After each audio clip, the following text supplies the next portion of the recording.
So guys, Nigerians are not happy with this present administration after Tinubu promised to give 35 billion naira to the NJC. And many Nigerians are saying this is pure bribery.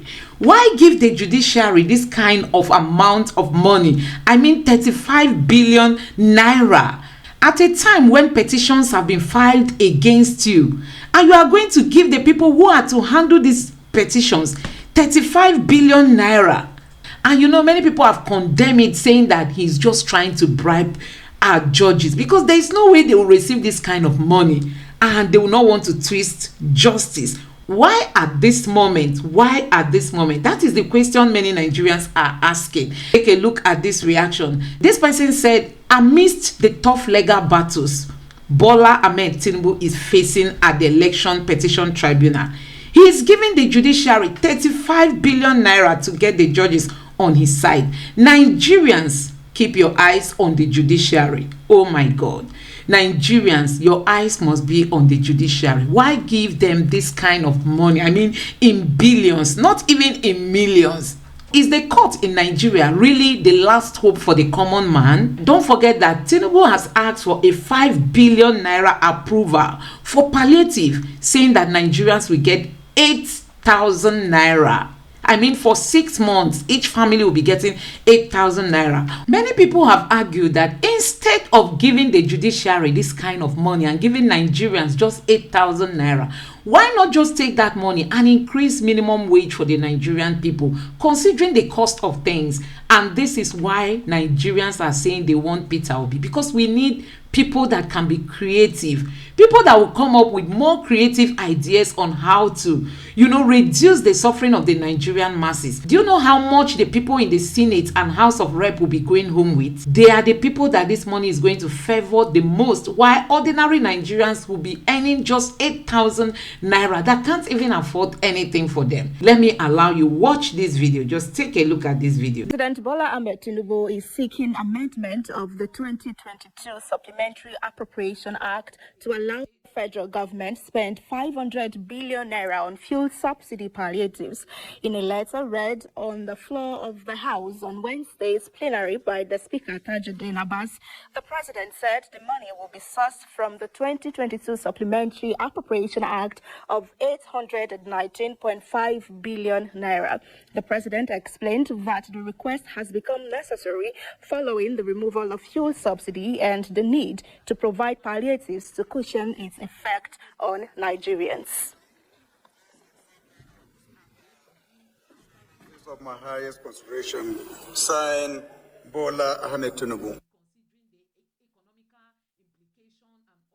While I hope that the House of Representatives will consider this request expeditiously, please accept, Right Honorable Speaker, the assurances of my highest consideration, signed Bola Tinubu.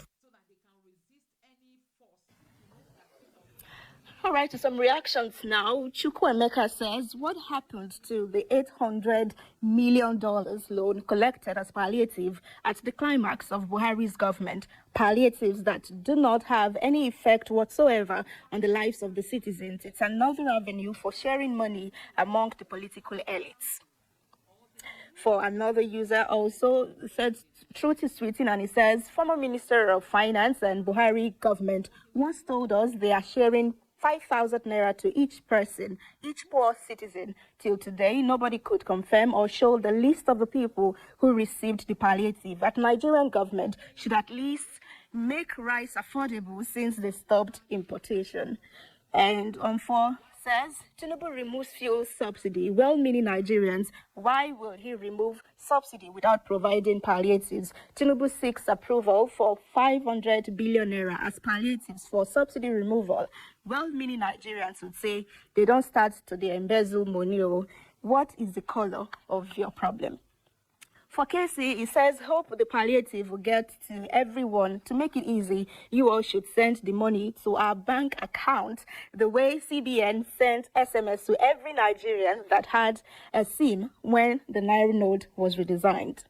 Well, for Serap, he says that following his request to the House of Representatives seeking approval to spend 500 billion naira as palliative for subsidy removal, we urge President Tinubu to immediately publish the details of the spending, including names of the beneficiaries. Well, someone actually responded to that saying that unago go again. Well, let's see what happens. Also yesterday, the president received 18 members of the class of 1999 governors at the presidential villa. They were there to congratulate him on his emergence as the ECOWAS chairman expressed solidarity over his recent policies since assumption of office as Nigeria's president on May 29, 2023. Just to mention that they were the first set of states executive when Nigeria returned to democratic governance after military rule. And to Benue State now, the Asset Recovery Committee constituted by the Benue State government has raided the automobile workshop of the immediate past governor of the state, Samuel Otom, towing away about 30 vehicles. Reacting through his media aide, the former governor says the act, which marks of lawlessness, is part of the plot by the current government to torment, prosecute and humiliate Otom using every unconventional means, while the former governor continues to accuse his successor of witch hunting.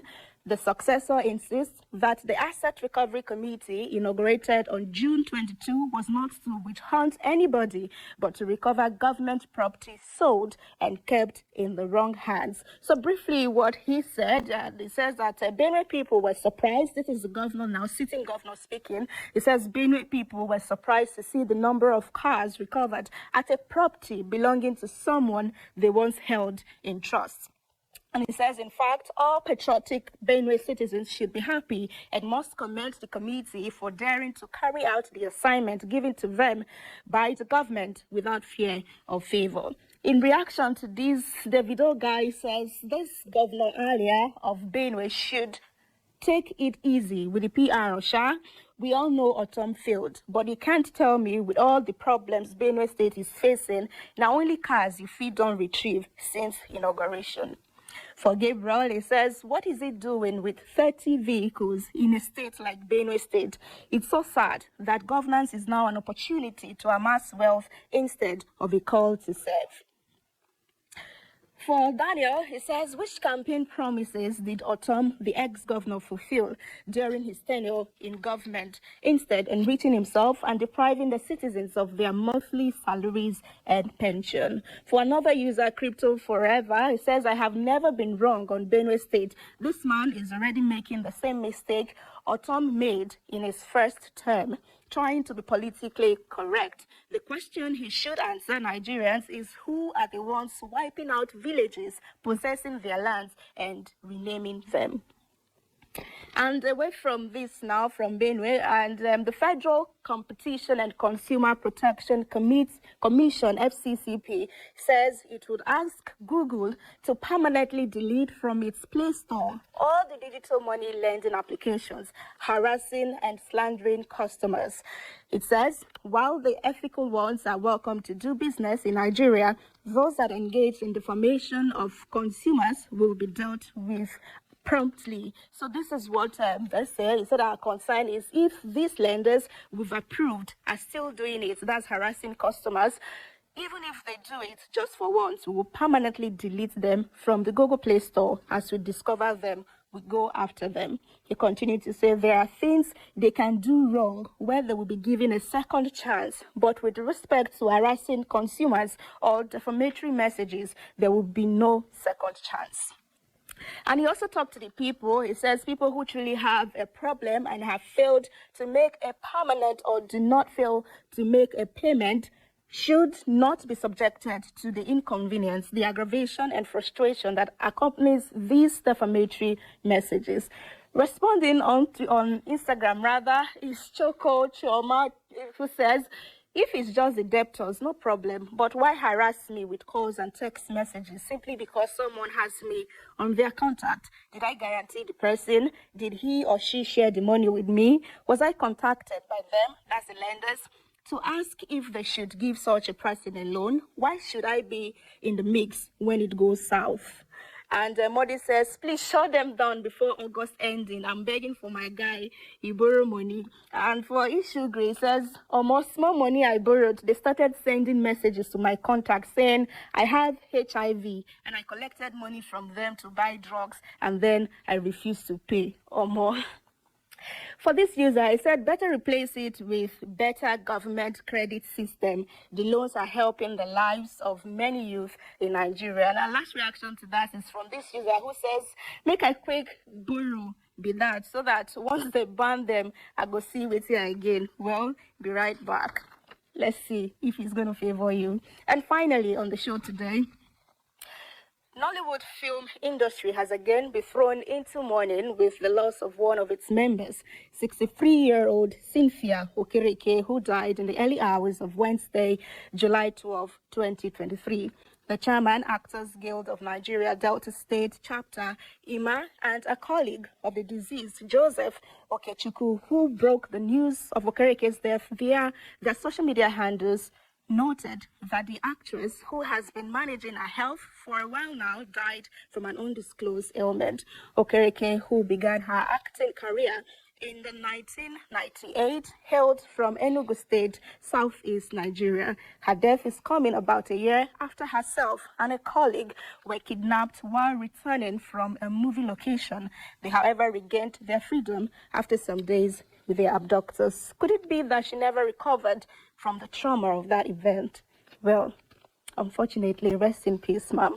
So that's everything on Kakaki Social today. I'll see you tomorrow. Our WhatsApp number is 0811